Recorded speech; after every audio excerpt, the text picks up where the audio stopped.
Linux 2D. What's up, soldiers? We're back in our Linux Mint, our Linux installation, and you're probably wondering, once you got this, I'm sure you've poked around, went through a few settings, maybe, checked out the applications list, seeing what you got, and that's cool. It's good to explore, it's good to see what you're working with. However, I'm sure the biggest question, the biggest query on your mind is, how do I play some fucking games on this thing? And that's what we're here to figure out. That's what we're here for you. Firstly, what we're going to do is that we need two utilities. These are the two applications that you're going to be using 99% of the time to play games. One of them I'm sure you already know and are familiar with. So there's a few ways we can go about this. We can take the terminal route, which is where we put a simple command and it installs it, or we can use the software manager. Now I'm going to show you both ways because I think it's good to kind of nurture that curiosity, understanding what options you have on Linux, because inevitably you're going to have to use the terminal one way or another, and I'd much rather just rip the band-aid off and you're going to figure this out. So this is the software manager. This is basically just the whole suite of applications that Linux Mint has to offer you.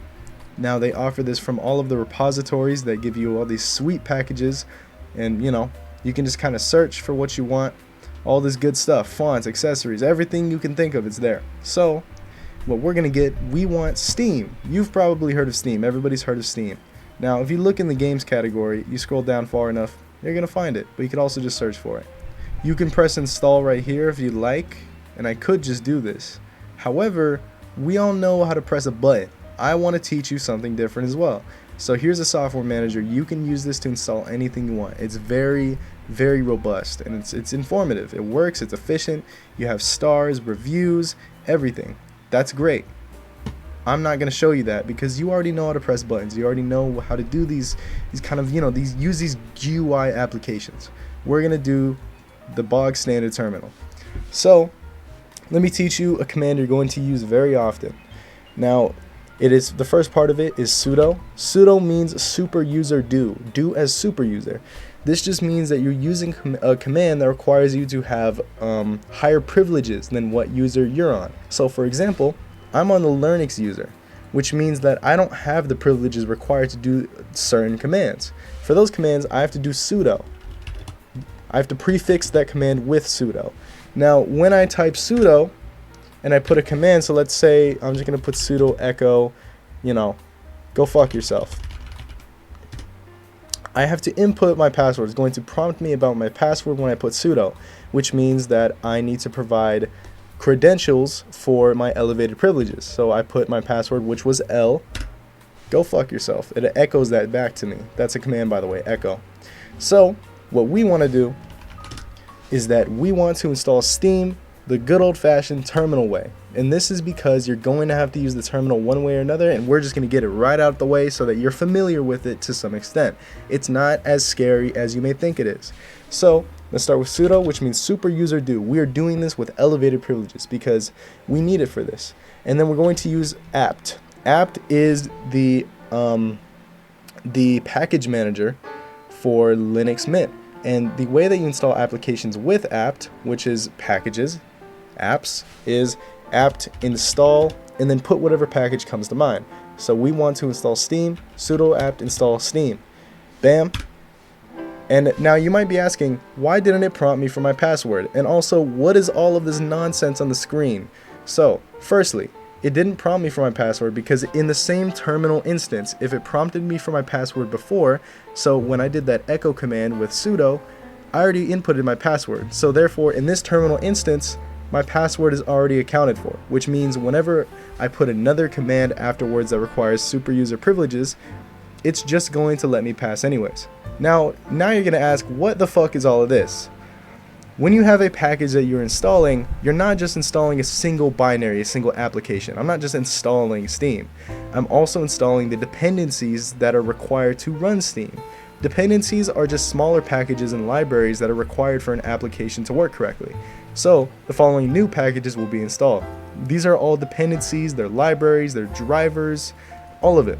These are not going to be separate like executables. The only executable you're getting is Steam. So you won't have to worry about having a bunch of bloat because these are not things you have to worry about. They're just dependencies. Now, you don't have to press Y, but you can if you want. I can just press enter and it does it. Now we just give it a little moment. It's got a progress bar here indicating, hey, it's gonna take this long. You're this much of the way through. And once it's done, we can open Steam and we can get whatever the fuck we want. Now, I don't have to provide a tutorial for you on this front because everybody knows how to use Steam. However, I will provide some tutorial on how Steam integrates its Proton. Proton is basically the compatibility layer that allows Steam to play Windows games on Linux. Every single binary that you have on your system that is, executable, actually can technically be, it can be called from the command line. All binaries can be started from the terminal. So if I put Steam, it's gonna start Steam. However, what if I'm like, I don't want to start it from the terminal because I have all this junk? Now, you usually would want to start it from the terminal if you want to debug, because most people don't do this. I can close the terminal because we're done with the installation, go to games, and I can start it from the application menu, which works very similarly to Windows's start menu. And it's doing as you would with Steam. It's updating it. You see the same thing on Windows. So we're off to a pretty, normal start. Now, there's one thing that is different in Linux Steam, and that is, like I said, the presence of Proton. Proton is the layer used to play Windows games on Linux. If you want to play a game with Proton, make sure that you look through ProtonDB. ProtonDB is a website that allows you to check the compatibility of certain games that are not native to Linux with Proton, which is used to play those games on Linux. So, for example, let's say that I wanted to play Apex Legends. Now, this is an example of a game that you cannot play. Oh, wait, never mind. Sorry, I was thinking of something else. But yes, you can play Apex Legends now because the anti-cheat has finally been fucking released. However, you cannot play most popular multiplayer games with anti-cheat on Linux because anti-cheat is one of those things that hasn't really been integrated to Linux. It's mostly only Windows, and you can't use Proton to get through anti-cheat. But all you gotta know is that if a game is playable on Proton, it's going to be gold or platinum. If it's gold or platinum, then you can usually boot it up and just have a grand old time. I have now logged into Steam, and as you can see, you can access your library, look at all your games, and everything works out just fine. So look, this game, and it's a very light game of course, Adventure Capitalist, is actually not compatible with Linux. So, if I wanted to play this game, I would have to use Proton. So you go to this compatibility section right here, and you press force the use of a specific Steam Play compatibility tool. Say that 5 times fast. Now, in most cases, you can get away with using Proton Experimental. If not, you have to search up your respective game and usually see if it's not working on ProtonDB, and if it is, then just try cycling through different versions, and one of them is usually going to work. Some of them just aren't as stable as others. I'm going to use Proton Experimental, and I'm going to get this game. I've got Adventure Capitalist, and now I'm going to press play, and we're going to see if this boots up. Configuration. I'm just going to play it at a low resolution, fast graphics. I'm not really, trying to play anything crazy. And I press play, and bam! A game that was previously incompatible with Linux is now playable on Linux. And that's thanks to the Proton compatibility layer. Now, obviously, this scales with larger games as well, so don't worry about, oh, am I only going to be able to play Adventure fucking Capitalist? No, there are other games that you can play, and if you look on the left, I can play things like Elden Ring. I'm going to close this because I've already made an example out of it. And now, we're going to look at something. Okay, now we're going to look at the second utility that has been mentioned in this video, which is something called Lutris. Now, like I said, we're not going to use the software manager for this. We're opening the terminal, and we're going to search for Lutris. Now, if you remember, our superuser do command, which means we're using this, we're doing the aforementioned command with superuser privileges, sudo, and then I'm going to put apt, as in the package manager apt, and I'm going to put install. An argument for apt, or not an argument, sorry. It's an option for apt that basically just means we're installing whatever I put next. Then I'm going to put Lutris. So sudo, do this as a superuser, apt, we're using apt, install something, Lutris is that something, sudo apt install Lutris. Bam! and it wants my password because remember, this is a new terminal instance. I put my password L, enter, and we are getting prompted to install all of these dependencies. As I mentioned, we're just going to click enter or Y, but I can just click enter, and we're going to wait for this to do its thing. Just a bit of background. So Lutris is just a front-end application used to kind of organize all of these little Proton and Wine applications that you can boot from there. So it just puts them all in a neat little kind of menu where you can add things.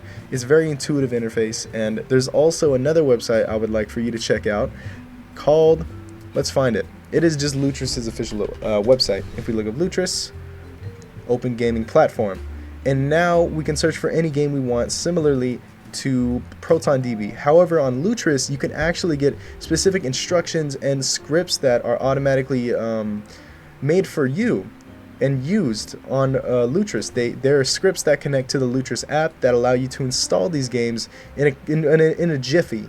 Now we have Lutris, and Lutris is a very simple, very easy to use interface, and it has all of these sources, and runners are basically what, well, run the games. So now Wine is the compatibility layer, and then Wine Proton is just an extension of Wine that is used for games specifically. Now I can add a new game manually, and I can use a runner. You're mostly going to be using Wine, and then executable is just where your executable for the game is, so an exe file. Now there are several different ways you can do this. However, what we're going to do is we're going to go into the Lutris website and look for a version that we want. So we can do Fallout New Vegas with a GOG installer, open link, and it will open this link with Lutris, and it'll give you the option to do so. Now keep in mind, Fallout New Vegas is a game that is not compatible with Linux natively, so we're using Lutris and a script found on the Lutris website in order to install this game. Now it gives us an option for a directory. We press install, and it's working like complete magic.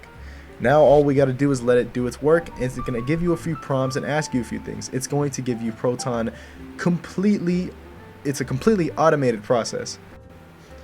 Now there are some games like Fallout New Vegas where you would need to source your own files. Lutris is not a form of piracy. Lutris is not a way to pirate things. Now obviously every Giga Chad pirates and downloads torrents, and that's just a fact of the world. Because if you don't own something digitally, then stealing is, I would not consider piracy stealing by any stretch of the imagination. However, with that being said, you need to select your setup files like so. Even if you have an installation script from Lutris, you still need to provide your own files for these installations. So just keep that in mind. Other than that, Lutris is just as easy as this.